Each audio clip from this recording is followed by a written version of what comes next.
Hello hi, welcome back to my channel Ishanista 2023. చాలా days అయిపోయింది long video ఒకటి post చేసి. ఏప్రిల్ మంత్ అంటే అందరికీ తెలిసిందే కదా, పిల్లలకి పాప ఎగ్జామ్స్, స్ట్రెస్. సో ఎగ్జామ్స్ అయిపోయిన వెంటనే మా ట్రిప్ షురూ అయిపోయింది. ఏప్రిల్ 12కి మేము కేరళ ట్రిప్కి వెళ్ళాం. ఒక 8 days ట్రిప్ ఇది. ఎప్పుడూ డివోషనల్ ట్రిప్సే మేము ఎక్కువ చేస్తాము, but for the first time entertainment కోసం లేదా కంప్లీట్ ఫ్యామిలీ వెకేషన్ లాగా వెళ్ళిన ప్లేస్ ఏదన్నా ఉంది అంటే అది కేరళ మాత్రమే. ఎప్పుడు తిరుపతి, షిరిడి, కాశీ ఇలా డివోషనల్ సైడే మేము ఎక్కువ ట్రావెల్ చేస్తాం అన్నమాట, మమ్మీ వాళ్ళందరం కలిపి.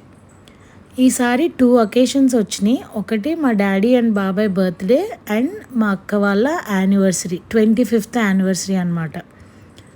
సో ఫస్ట్ ట్రైన్లో మా డాడీ అండ్ బాబాయ్ బర్త్డే కేక్ కటింగ్ అవుతుంది. ఆన్లైన్లో కేక్ ఆర్డర్ ఇచ్చాము. సో విజయవాడలో అది వచ్చింది. విజయవాడకి అరౌండ్ మేము 5 కల్లా వెళ్ళాం అనుకుంటా.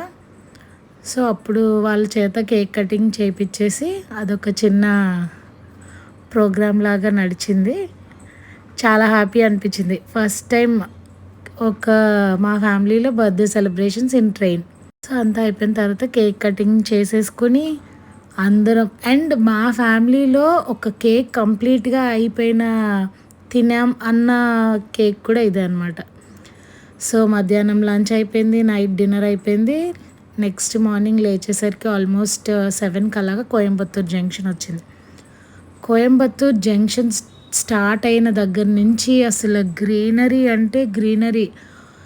కోకోనట్ ట్రీస్ అయితే అసలు ఎన్ని ఉన్నాయో బాబోయ్, చాలా అసలు నేచర్ లవర్స్ ఎవరైనా ఉన్నారు అంటే ఈ రోడ్లో ట్రావెల్ చేస్తే చాలు.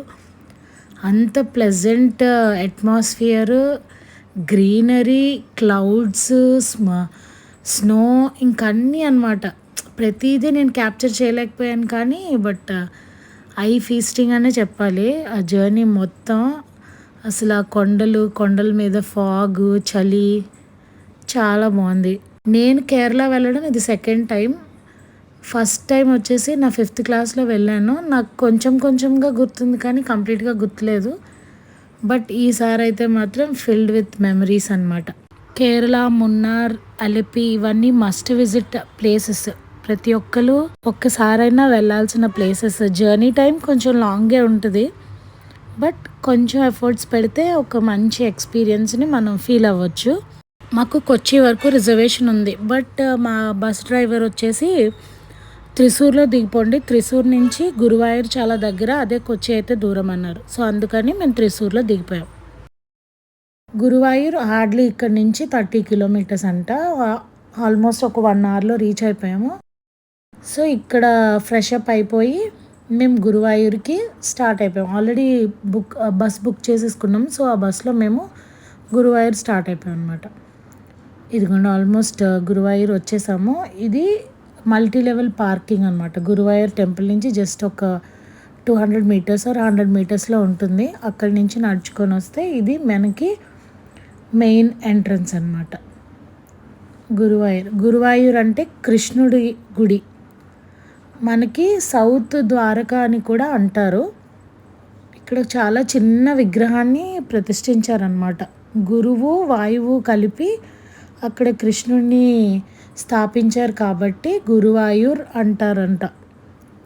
అండ్ ఇక్కడ రేపు అంటే మేము 13th రీచ్ అయ్యాం కదా, 14th విషు అనే పండగ. మనకి ఉగాది ఎలాగో అక్కడ వాళ్ళకి అది ఒక న్యూ ఇయర్ లాగా.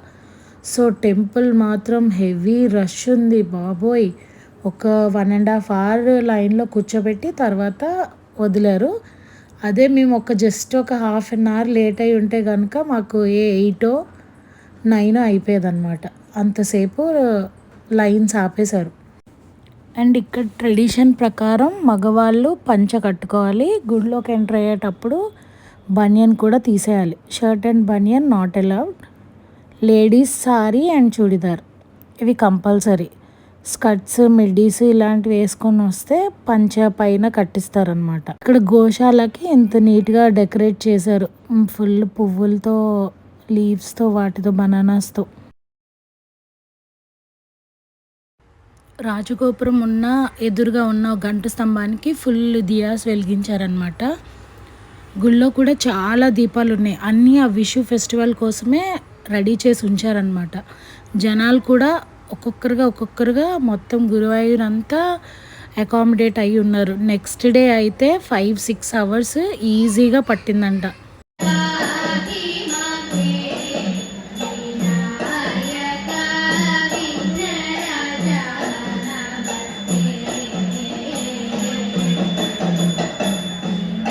ఫైనలీ ఒక 2-3 అవర్స్లో మాకు గురువాయూర్ దర్శనం అయిపోయింది. యాక్చువల్లీ ఇక్కడి నుంచి మేము చోటానిక్కర్ అమ్మవారి టెంపుల్కి వెళ్ళిపోవాలి. బట్ ఇక్కడ లేట్ అయిపోవడం వల్ల అక్కడ హోటల్స్ మంచిగా ఉంటాయో ఉండవో తెలియదని నైట్ స్టే ఇంకా గురువాయూర్లోనే ఉండిపోయాము. ఇక్కడ దగ్గరలోనే శరవణ భవన్ ఉందన్నమాట. అక్కడ టిఫిన్స్ చాలా బాగుంటాయి కదా, అందుకని అక్కడికి వెళ్ళి టిఫిన్స్ తినేసి అప్పుడు మా రూమ్కి వెళ్ళి రెస్ట్ తీసేసుకున్నాం. శరవణ భవన్ టిఫిన్ చాలా బాగుంది. వాటర్ విషయానికి వస్తే ఇక్కడ ఎక్కడైనా కానీ మెడికేటెడ్ వాటర్ లాంటిది ఒకటి ఇస్తున్నారు. కేరళ అంతా మ్యాక్సిమం మనం మంచి హోటల్స్కి వెళ్తే అక్కడ ఖచ్చితంగా వాటర్ ప్లేస్లో మెడికేటెడ్ వాటర్, అది కూడా హాట్ వాటర్లో ఇస్తున్నారనమాట. అదొకటి బాగా నచ్చింది. బట్ మనకు అలవాటు లేదు కాబట్టి కొంచెం ఇబ్బందిగా ఉంటుంది, కానీ అదొకటి మంచి ప్రాసెస్సే అనిపించింది.